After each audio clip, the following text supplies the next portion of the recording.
2020 is a big year for New England politicians, with two Democratic presidential frontrunners from the region, Bernie Sanders and Elizabeth Warren. We win when we have big enough ideas to meet the big problems in people's lives, and we get out there and fight for them. From the New England News Collaborative, this is Next. Today we'll look at where things stand in the presidential race and impeachment. And as a train carrying coal comes down the track, climate activists in Massachusetts stand in the way. This train is moving about 10 miles per hour. There's plenty of time to move if it's not going to stop. Plus, how climate change made its way into the music of Philip B. Price. I'm also a new father, and it was reverberating in me rather loudly how these things might affect him. It's next. Next is produced at Connecticut Public Radio and is powered by the New England News Collaborative, 8 public media companies coming together to tell the story of a changing region, with support from the Corporation for Public Broadcasting. I'm Henry Epp, All Things Considered host and reporter at Vermont Public Radio. Thanks for joining us. As the Senate impeachment trial of President Donald Trump draws near, the spotlight has shifted to a handful of Republican senators. With a narrowly divided Senate, this group could force Senate Majority Leader Mitch McConnell to reconsider his vow for a speedy acquittal of the president. Among them is Maine Senator Susan Collins. She already faces a difficult re-election bid in a deeply divided state. Maine Public Radio's Steve Missler explains how impeachment is only adding to her troubles. Collins announced her re-election the same day the House of Representatives voted to impeach Trump. It was curious timing, given that her vote to either convict or acquit the president could affect her chances of winning a 5th term. Collins has generally said little about impeachment, citing her role as a juror, a position her Democratic challengers say is a cop-out. Now, Trump's opponents want her to use her leverage to ensure a fair and thorough trial. Key witnesses in the Ukraine scandal must testify in the Senate impeachment trial. These witnesses include Rudy Giuliani. So you did ask Ukraine to look into Joe Biden? Of course I did. Mick Mulvaney. You just described as a quid pro quo. That ad is from a group called the Republicans for the Rule of Law. It's part of a pressure campaign to get Collins to push for witnesses that the White House has so far blocked. Just 4 Republican senators could force McConnell to call those witnesses. Collins' political brand is tied to being a centrist, and she's viewed as possibly persuadable. But Collins has stayed quiet on what she'll do. She says there should be bipartisan agreement on how the trial goes, just as there was during Bill Clinton's impeachment in 1999, although Collins also acknowledges that sort of agreement is unlikely now. 100-0. I can't imagine anything like that happening today, regrettably. Echoing recent criticism from her friend and close ally, Alaska Republican Lisa Murkowski, Collins says it's inappropriate for McConnell to coordinate with the White House, but that Democrats have also rushed to their corner. There are senators on both sides of the aisle who, to me, are not giving the appearance of and the reality of judging this in an impartial way. Like Murkowski, Collins says Democrats should not have held a hasty impeachment vote in the House.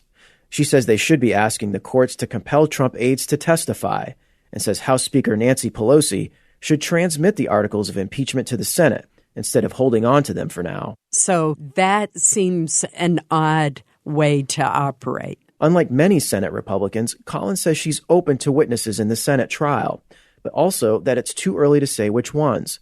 And she stopped short of saying she'll publicly force the issue, as she did during the run-up to the Clinton impeachment trial. I need more evidence. I need witnesses and further evidence to guide me to the right destination, to get to the truth. The president's supporters are also keeping a close eye on Collins, who declared in 2016 that Trump was unfit for office. If she breaks ranks on impeachment, Collins could draw a primary challenge.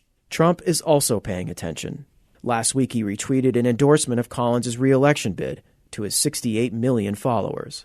For the New England News Collaborative, I'm Steve Missler in Portland, Maine. The first primary election in the nation is about a month out, and it's right here in New England. New Hampshire holds its primary on February 11th. The Iowa caucus is a week before. Two New Englanders are among the frontrunners for the Democratic Party's presidential nomination, Senator Bernie Sanders of Vermont and Senator Elizabeth Warren of Massachusetts. And they're not the only New Englanders running for president.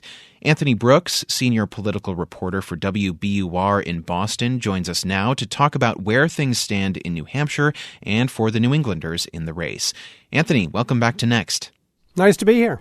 So it really depends on which poll you're looking at, but on average, where do the top four Democratic presidential candidates stand right now in New Hampshire? Yeah, so this is a close race with Bernie Sanders, Joe Biden, Elizabeth Warren, and Pete Buttigieg all sort of clumped together at the top. WBUR did a poll about a month ago, and it gave Buttigieg the edge. He took about 18% among likely primary voters, followed by Joe Biden at 17%, Bernie Sanders at 15%, and Elizabeth Warren at 12%. A new poll from CBS has Bernie Sanders in the lead with 27%, followed by Joe Biden, then Elizabeth Warren, then Pete Buttigieg.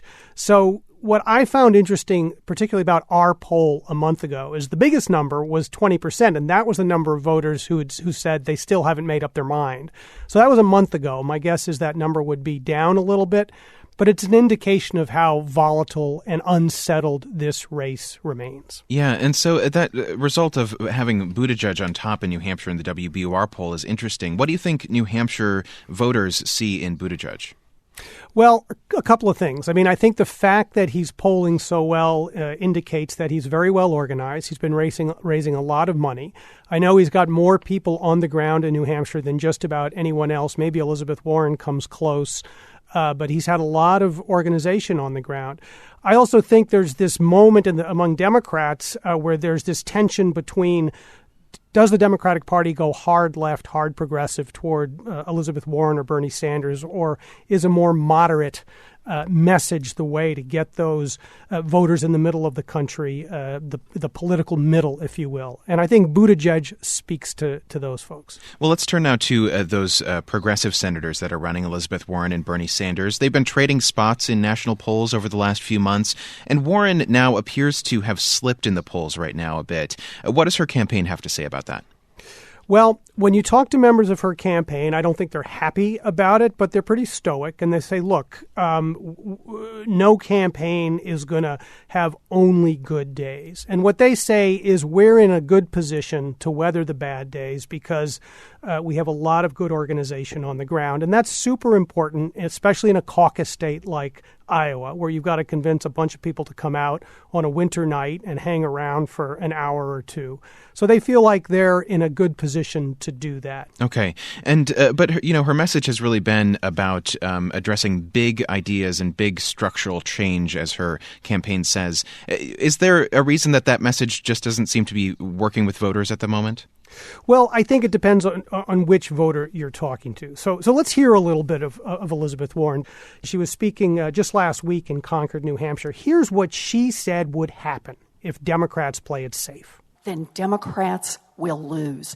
We win when we have big enough ideas to meet the big problems in people's lives, and we get out there and fight for them. What's her biggest challenge right now? I think her biggest challenge, honestly, is Bernie Sanders. I mean, he's just sort of peaking at the right moment. So here's Dante Scala. He's a political science professor at the University of New Hampshire who I spoke to about Warren, who talks about Warren being challenged on two fronts.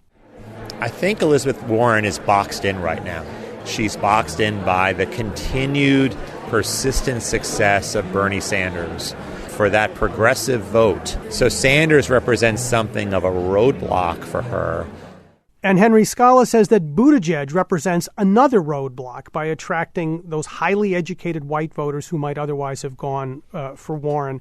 But Dante Scala also believes this race remains unsettled and unresolved. Well, let's turn now to Bernie Sanders, who had a really strong fundraising quarter to round up the end of 2019. He raised nearly $35 million. That's about $10 million less than what President Trump raised during that same quarter. But how does it compare to the other Democratic candidates in the field? Well, it's more than anybody else. The next in line there was, I believe, Pete Buttigieg. He raised, I think, around $20 million. Joe Biden was right up there as well. Elizabeth Warren was down compared to the previous quarter. So Bernie Sanders is really in a league of his own, and it really speaks to the strength of his base. And in a way, he's been sort of flying under the radar, and yet he has been steadily climbing, gaining support. This recent CBS poll has him on top. And if you talk to his supporters, particularly in New Hampshire, they're not surprised. I mean, they've been saying from the start, he's the guy who won in 2016 in the state. He's got the passion, he's got the followers, and he's got the money and the organization to keep going for a long, long time. And I think those fundraising numbers speak to just how well organized he is and how long he can stay in this race. Yeah. And I mean, he is, though, the oldest candidate in the presidential race. He had a heart attack in October. At the end of December, his campaign released letters from 3 different doctors who say he's fit to campaign, quote, without limitation. Given Sanders' strong fundraising and his standing in the polls, it would seem that a lot of voters aren't that concerned about his age and health.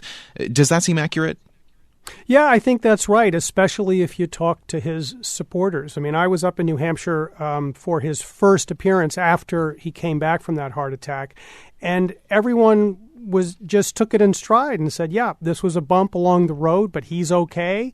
We're behind him, and indeed, he only seemed to get stronger. So it doesn't seem to have had an effect. Well, there are 2 other New Englanders in the presidential race that we have not talked about yet, and I want to start with former Massachusetts Governor Bill Weld. He's running in the Republican primary against President Trump. Clearly a long-shot bid, but how's it going for him? Well, it's not going well. I mean, Bill Weld is there, but he's not there very often. Donald Trump enjoys a very sturdy support among likely Republican primary voters. Well polled at about 8% in our poll a month ago. That compared to something like the high 70s for President Trump. So I don't think it really indicates any kind of a threat. Well, let's turn to one more candidate who would probably really like 8% in the polls right now. Another New England candidate, former governor of Massachusetts, Democrat Deval Patrick. He got in the race just in November, much later than other candidates, and he has not made much headway in the polls so far. What's he up to here? Yeah, well, my heart sort of goes out to Deval Patrick insofar as he's a talented politician. As a Massachusetts resident, I saw him work as governor. I saw him run 2 very successful campaigns. The first one was a sort of model of grassroots campaigning. He's an impressive political talent. But as you suggested, he got into this race very, very late. His wife had cancer a year ago, and he had to sort of stay home and attend to that. She's cancer-free now, and that's the good news, so he still had the desire to get into this race. But getting in so late was a huge challenge because so much of the talent was already committed to other candidates, the ability to raise lots of money. He doesn't have deep pockets. He's not like a Michael Bloomberg where he could spend billions of his own money. So he's struggling. But I have to say, he's still out there. I was looking at his schedule. He's running around New Hampshire a lot this week, campaigning. So we'll see if he catches fire. But right now, it looks like a pretty steep hill for him to climb. All right. Well, Anthony, just finally, we know the 4 top candidates in terms of polling, Buttigieg, Biden, Warren, and Sanders. Do you see any other candidates in this field, which is much larger, who could maybe be a potential upset in New Hampshire? I'm interested to see what Amy Klobuchar is going to do. She's a Midwesterner. She's been rising in the poll numbers. She had a pretty good final quarter of fundraising. She could surprise folks in Iowa, and she would definitely represent that sort of more moderate Democrat that we were talking about earlier. If she surprises folks with a strong performance in Iowa, that could influence how well she does in New Hampshire. Anthony Brooks is a senior political reporter for WBUR in Boston. Anthony, thanks for checking in. Really my pleasure. Thank you, Henry. Coming up, we'll tag along as climate activists try to stop a coal train in Massachusetts. And we'll hear about proposals for paid family leave and possible fixes for nursing shortages in northern New England. It's next.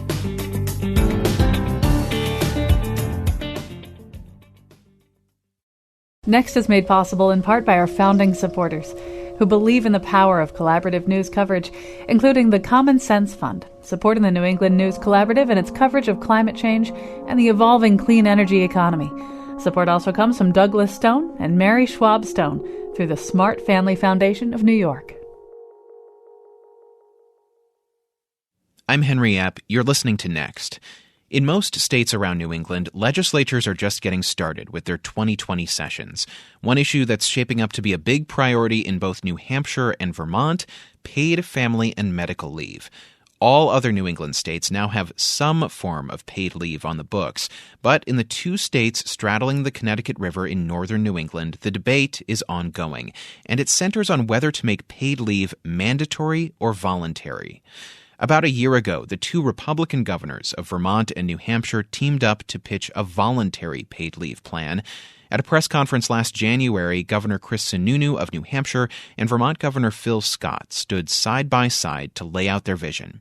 Sununu noted that both he and Scott opposed plans proposed by Democrats to offer mandatory paid leave in 2018. And unfortunately, those plans were not ones that either Governor Scott or myself could support. In New Hampshire's case, the proposed plan administratively trapped people into an effective income tax. Their counter-proposal, a plan that would cover state government workers and which companies could voluntarily opt into. Scott said Vermont's small size makes it necessary to work with other states. Vermont is so small that we need some help. We should be able to work with others. And there are some, this came to the forefront. So let's fast forward now to the present. Spoiler, the two governors' proposal did not pass the democratically controlled legislatures last year, and paid family leave is still on the table in the Granite and Green Mountain states. To bring us up to speed, I'm joined by political reporters from both states, Josh Rogers of NHPR and Pete Hirschfeld of VPR. Welcome to you both. Thanks for having us on. So, Pete, let's start with you and back up to last year. Why did Scott and Sununu want to team up on paid leave in the first place?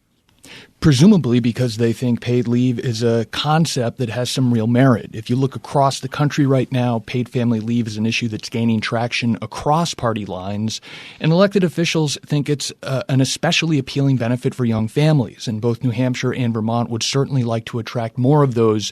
What Phil Scott and Chris Sununu do not like, however, is a mandatory paid leave program, because it really, the only way to do it is to impose a new payroll tax on virtually all workers. I think Phil Scott and Chris Sununu saw an opportunity to take the lead politically on paid leave, but to fashion their state's programs in a way that was consistent with their ideological philosophies, which is to say, let individuals decide for themselves whether they want to purchase a paid leave benefit, make it voluntary, instead of these mandatory plans that Democratic lawmakers are pushing for in Vermont and New Hampshire. And so, Josh, when this was presented to lawmakers in New Hampshire, how was it received by them? Well, it was pretty much obviously going to be a non-starter in the democratically controlled legislature. Democrats, had their own model of a plan, a mandatory plan that would require, 0.5% payroll tax. That's pretty much been where we've been, which is the governor ultimately calling anything that had a mandatory payroll tax component an income tax, which is sort of fighting words, particularly coming out of a Republican in New Hampshire. He's has a new plan he's going to push in the legislature this year, which is more limited than the one that he and Governor Scott proposed. But one big change to that plan is that it won't be providing a benefit to workers who are themselves out sick. And, on the flip side of this, Democrats, one of the Democrats running for governor, Dan Feltus, who is the Senate's majority leader currently, he was the architect of the paid family leave bill that the governor rejected. And so the politics in New Hampshire make this very tough. Okay. So in both states, it really seems like there's sort of still this standoff between the Republicans who control the governorship and Democrats who control the legislatures. So new sessions are just getting started. Pete, where do things stand now in Vermont?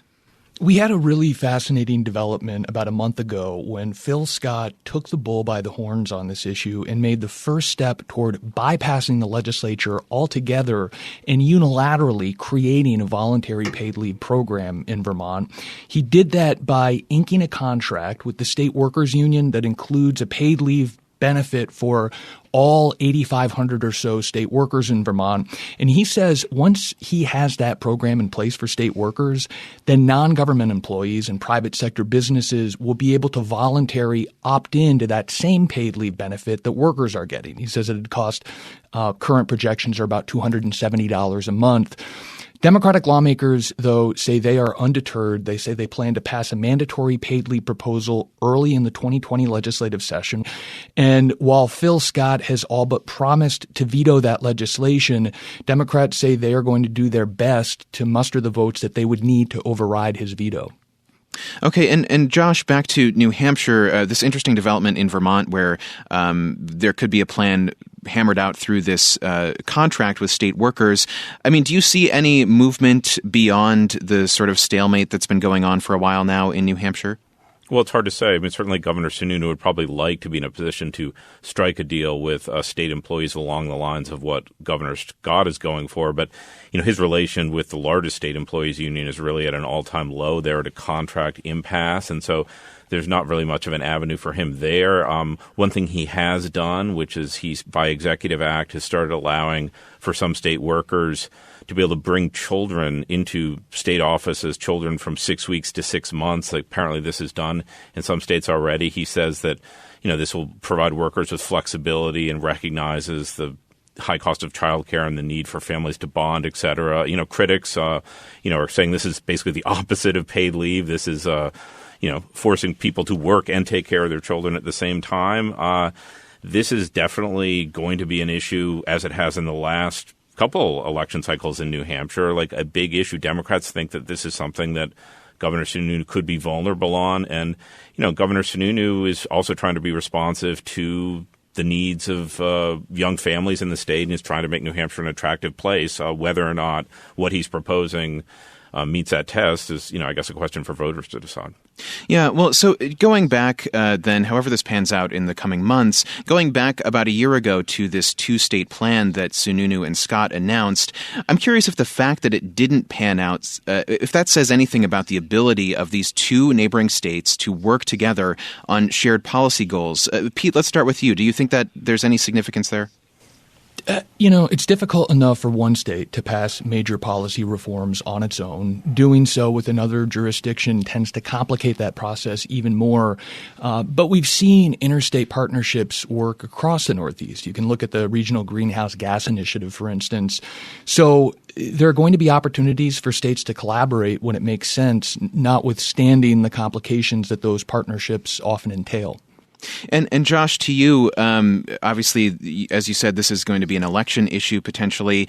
Scott is also up for re-election later this year as well, though he has not officially announced his plans. Do you expect these two Republican governors in these northern New England states to ever try something similar like this again? I mean, who's to say? I do think the realities of Republican governors and Democrat-controlled legislatures, can make life hard for governors in their individual state. Josh Rogers covers the New Hampshire State House for NHPR. Pete Hirschfeld covers Vermont's State House for VPR. Thank you both for joining me. Thank you, Henry. You're welcome. Here's another example of how economic prospects in different New England states can impact each other. Nursing. Rural hospitals across America are closing, and one of the top causes is a shortage of doctors and nurses. Data from the University of North Carolina shows that at least 120 rural hospitals have closed nationwide since 2010. And as rural hospitals close, that can lead to an increase in the mortality rate, according to a recent study from the National Bureau of Economic Research. The issue is predicted to become particularly bad in the South and West of the United States.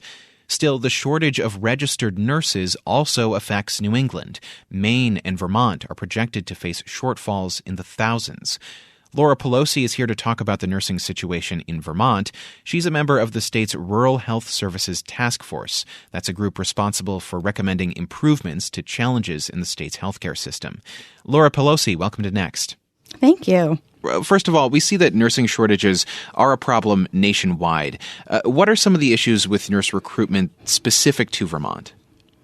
So we have a number of challenges that the Rural Health Services Task Force has identified. The first being that obviously we have a tight labor market, which is playing itself out nationally, regionally, and then here more locally within the state of Vermont. And a lot of that for Vermont is driven by the fact that we have an aging population.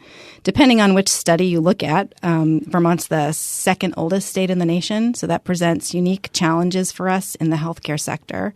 The first being that the older you get, typically the more healthcare services you need and the more long-term care services that you need, either at home or in a nursing home or an assisted living facility. But we also have an aging workforce. As our population ages, our workforce ages, and we're seeing that really play out at both the physician level, the primary care level, and nursing professions. We also have a challenge with rising higher education costs, which we hear about certainly on a national level, coupled with what we call in the task force limited educational capacity, which means we can't enroll all of the qualified applicants that want to come into nursing programs in particular because we don't have the clinical nurse faculty that we need to be able to teach those students. Are there certain efforts that could help change that? Yes, the task force will be making some recommendations to the legislature that will allow us to expand the pool of nurses who can provide clinical nurse faculty services. So there will be some recommendations to sort of broaden the types of qualified folks who can perform clinical nurse faculty services in the state. Mm-hmm. What else is the group recommending that the state do to get more nurses into the workforce here in Vermont? So the second piece with respect to nursing specifically is to join the Interstate Nurse Compact, which 33 other states are parties to, and that allows nurses to have reciprocity in their licensing. So if you're licensed in a compact state, you can perform your job as a nurse in any of those other compact states. And then to try to tackle some of the real challenges around rising higher education debt, we've kind of looked at what our current programs are in place. And Vermont has always done a great job of being a state that provides funding for loan repayment for healthcare professionals. But as we sort of look across what's happening at our neighboring states, one of the recommendations is that the state increase its support and funding for the loan repayment program. Just to break that down a little bit, how is Vermont compared to neighboring states, say New Hampshire, for example? So roughly, Vermont's loan repayment program is about $1 million a year. Over the last handful of years, we've only been able to award 59% of applicants with an award. New Hampshire, for example, in this most recent fiscal year appropriated $6.5 million for its loan repayment program. And as you're looking at the issues here in Vermont, are there particular other New England states and markets for nurses that are better at attracting nurses than Vermont is? I don't know about better, but I think certainly as we've looked across our peers here in New England, Maine has a pretty aggressive tax incentive program tied to student loan repayment. They also have recently implemented a tax credit program for primary care practitioners. So those things, make Maine, which is the oldest state in the nation and facing very similar challenges to Vermont, makes Maine more attractive. So the thinking of the task force really is that Vermont needs to be a little more bold and a little more aggressive to differentiate ourselves and be competitive, certainly with our peers in New England, but also recognizing it is a national market. Is the end goal then to be on equal footing with other New England states? I think we at least have to get there. We at least need to get to a place where we can offer at least something similar to what our peers in New England are doing. And obviously, it would be great if we could go even further. Your recommendations will be submitted to the state legislature next week. Is that right? Correct. Does the legislature seem to have an appetite for adopting any of the recommendations you're putting forward? I think our legislature certainly is very aware of the challenges that we face. What direction they choose to go in, I think, remains to be seen. But certainly the folks in the task force and the provider community are open to all good ideas. Laura Pelosi works for Vermont Healthcare Association and is a member of Vermont's Rural Health Services Task Force. Laura, thanks for coming on Next. Thank you, Henry. As recently as the year 2000, New England got 18% of its power from coal. Today, it's just 1%. But environmentalists say even that's too much. They want to kill coal once and for all. And some are literally putting their bodies on the line by attempting to stop coal trains that are bound for New Hampshire. WBUR's Miriam Wasser followed this group of activists to the tracks for a look at the current state and future of coal in the region. On a freezing cold night in the middle of the woods, about a dozen climate activists are standing on train tracks in West Boylston, Mass. This train is moving about 10 miles per hour. They huddle together, headlamps strapped on and flashlights pointing south towards the approaching train. There's plenty of time to move if it's not going to stop. As the light from the train's headlights gets brighter and the horns get louder and longer, they stay put. In past protests, the slow-moving train is stopped. 500 feet away, 200 feet away, 100 feet away. It looks like a game of chicken.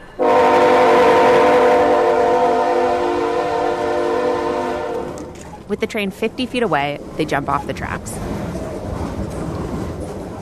No one is hurt, and the train continues on. It rolls past for 7 straight minutes on its way to the Merrimack Generation Station in Bow, New Hampshire. Holy crap! Look at this freaking coal train! Lila Corman Glazer is one of the people who stood on the tracks. It turns out they are willing to go to crazy lengths to deliver coal to this plant. But we'll be back, and we will keep up this campaign until we have effectively ended the use of coal in New England. These coal units have a critical role in the energy infrastructure in New England right now. This is Jim Andrews. He's the president of Granite Shore Power. That's the company that owns the Merrimack Station and another small coal plant near Portsmouth, New Hampshire. These coal plants, plus the one in Connecticut, are called peaker plants. They only burn coal when demand peaks, like the cold snap we had in mid-December. The system does have natural gas constraints in the winter, and when that happens, the role we play is to be available and be a cost-efficient resource, provide power. No one wants electricity price spikes or power shortages, but a lot of environmentalists think the cost of coal outweighs the benefits. Burning coal releases a lot of carbon dioxide. In fact, beginning with the Industrial Revolution, CO2 from burning coal has been one of the leading causes of human-induced climate change. Andrew says he's sympathetic to this argument, but he calls the activists misguided. I certainly understand the protests. I mean, personally and as an organization, we're very conscious of climate change, and we're very supportive of renewable resources coming online. But we also kind of recognize there is a bridge that is needed. The bridge he's talking about is the fuel we're going to use until we can power everything affordably with carbon-free sources like solar and wind. He says coal doesn't have to be part of that bridge, but the energy market favors whatever's cheapest. The activists on the tracks see things differently.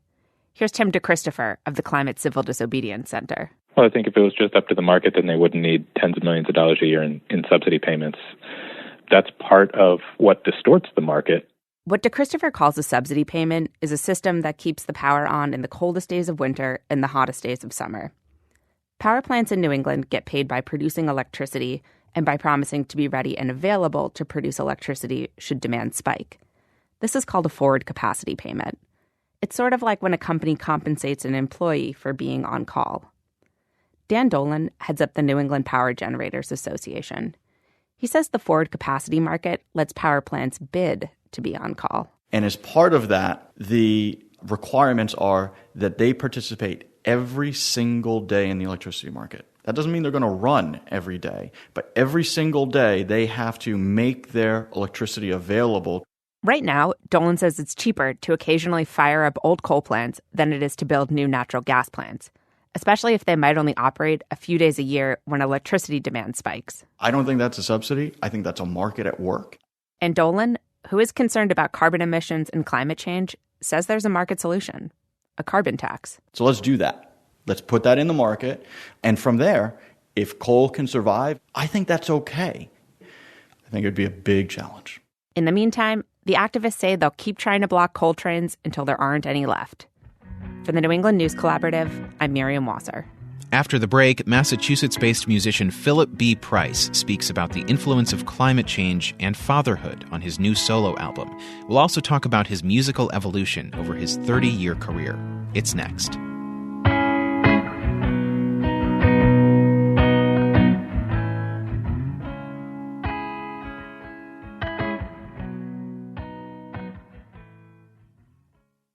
Next is made possible in part by our founding supporters who believe in the power of collaborative news coverage, including the John Merck Fund, supporting the New England News Collaborative and its coverage of climate and clean energy. Welcome back to Next. I'm Henry Abb. Philip B. Price is best known these days as the frontman for the Massachusetts-based band Winter Pills. But his music career goes back 30 years. He played in an 80s art rock quartet called Memorial Garage, and later in the power pop group The Maggies.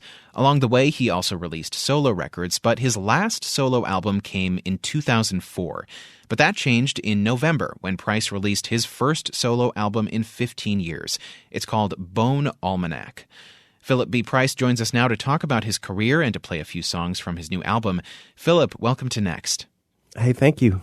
So let's start with a song from your new album. I'm wondering if you could play the opening track, Holding On to Light. I will do that.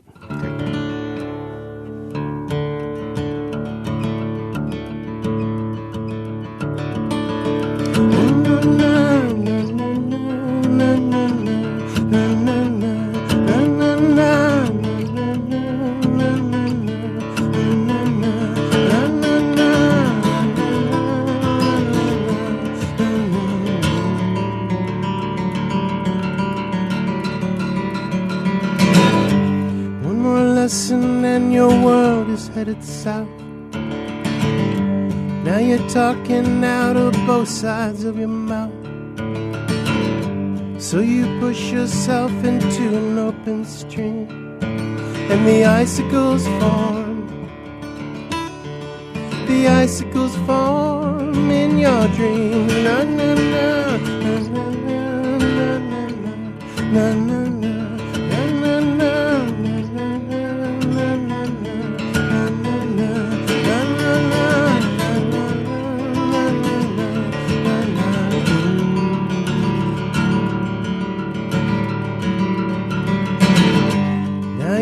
Have seen a deeper shade of night.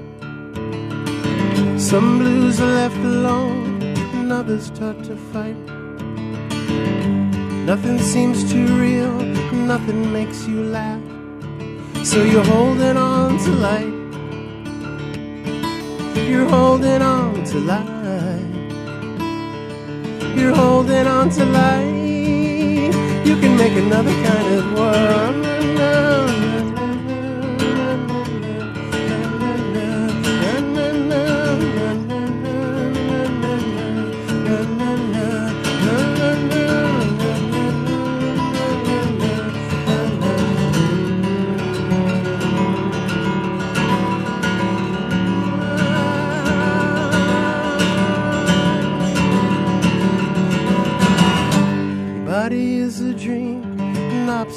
To love either beats you up or fits you like a glove,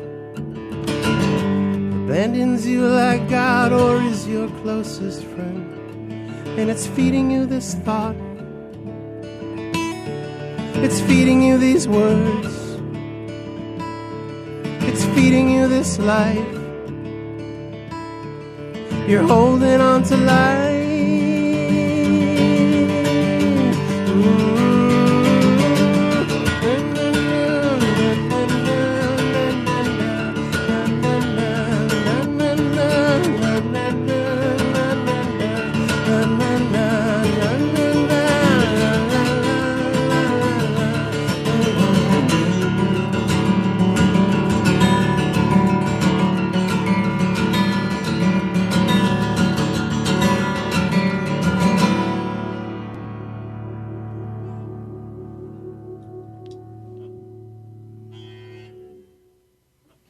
That's Philip B. Price performing Holding On to Light from his new album, Bone Almanac.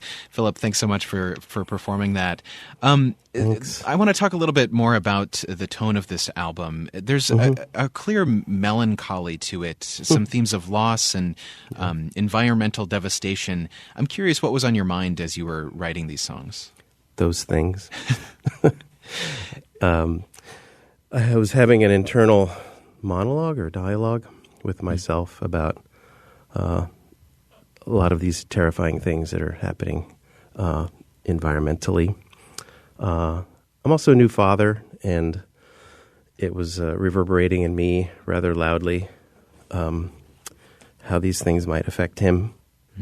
And as you're recording and writing these songs, I mean, you know, you have a lot of, just in what we heard from Holding On to Light, there's a rhythmic quality to it, and a lot of melodic movement in the song. Are you writing those melodies or lyrics first? Is there a typical process for you? For me, it's always melodies. I tend to have a lot of melodic ideas, and whatever lyrics there are kind of come out of a lot of mumbling, and recording the mumbling and then listening to the mumbling and trying to see what words are in there.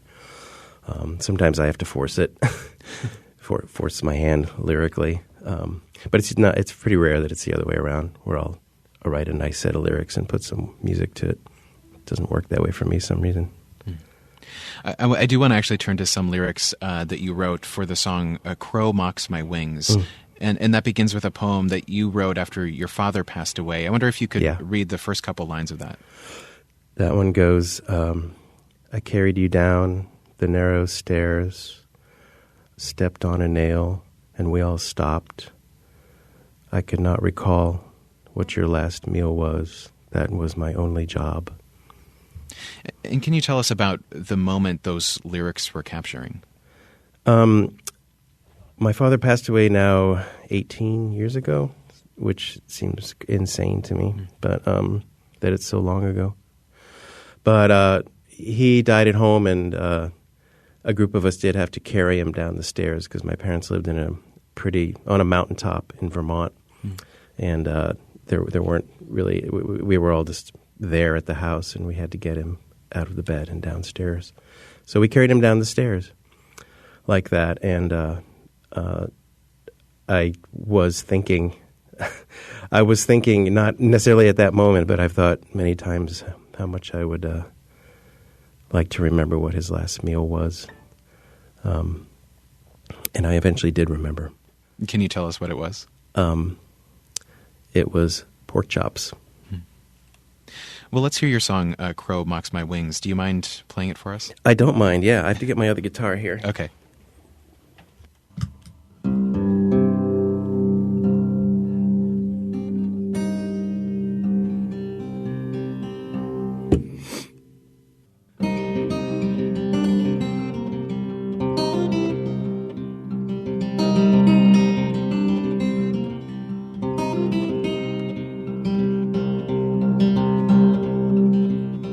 Carried you down the narrow stairs, stepped on a nail, and we all stopped. I could not recall what your last meal was. That was my only job. That was my only job. I end at the hem of your dress. I end at the hem of your dress.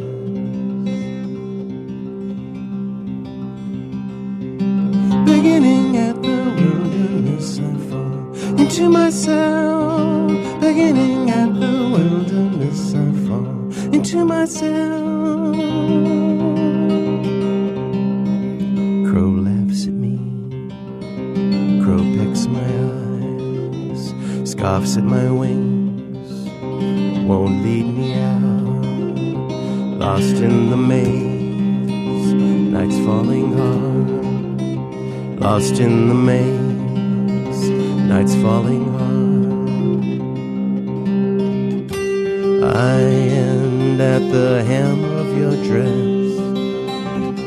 I end at at the hem of your dress.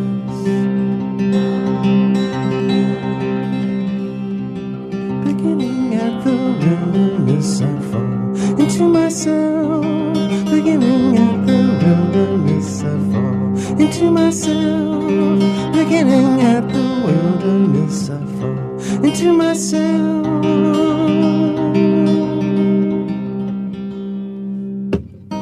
The crow will mark my wings.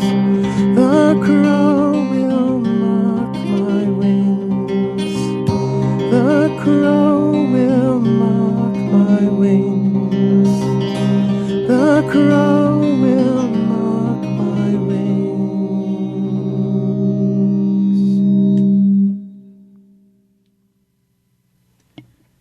My guest is Philip B. Price playing Crow Mocks My Wings off his new album, Bone Almanac. Philip, you're the frontman for Winter Pills, which is based in Northampton, Massachusetts. But before that, you played in two other bands. And we're going to listen to a clip of your first band, Memorial Garage, which was an art rock band that you were part of in the late 1980s. And so here's a clip of the song Headlines.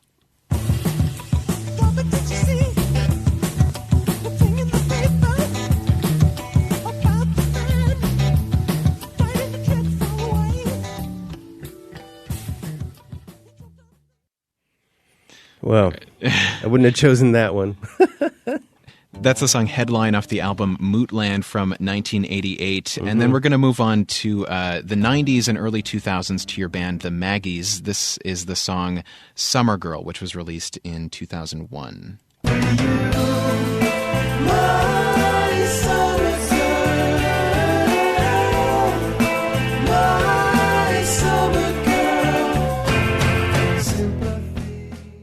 So we can really hear how your sound has changed over time. When you look back on the music that you played in your younger years, how do you feel about it? I own it all. I like some of it. I love some of it.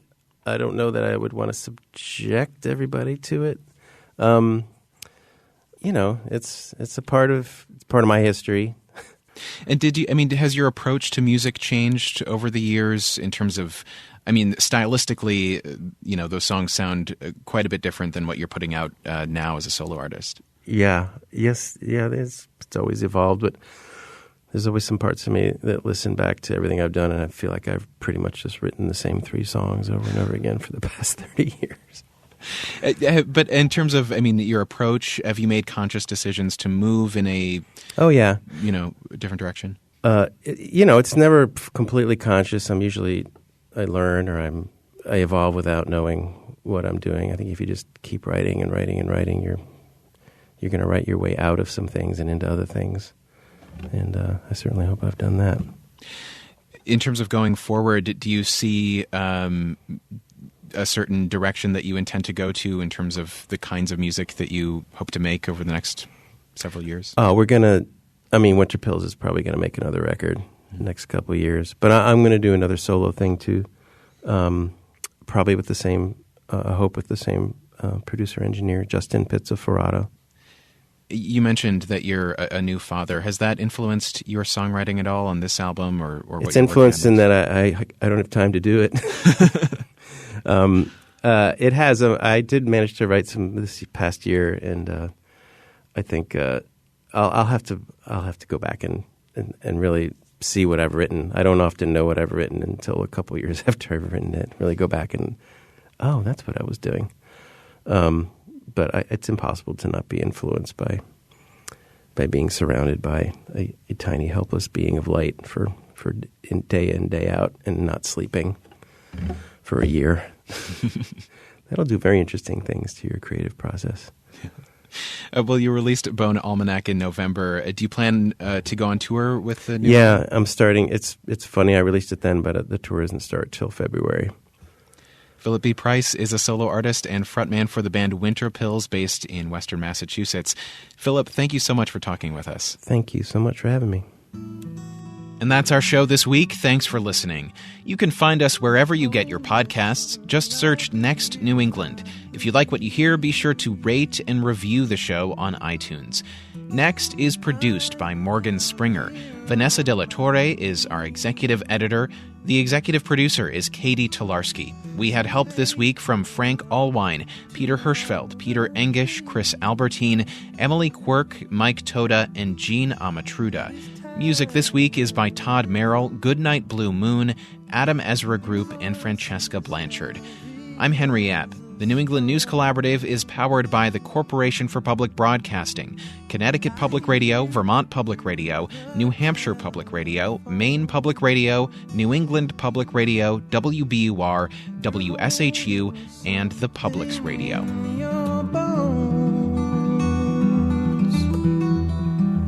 It is time.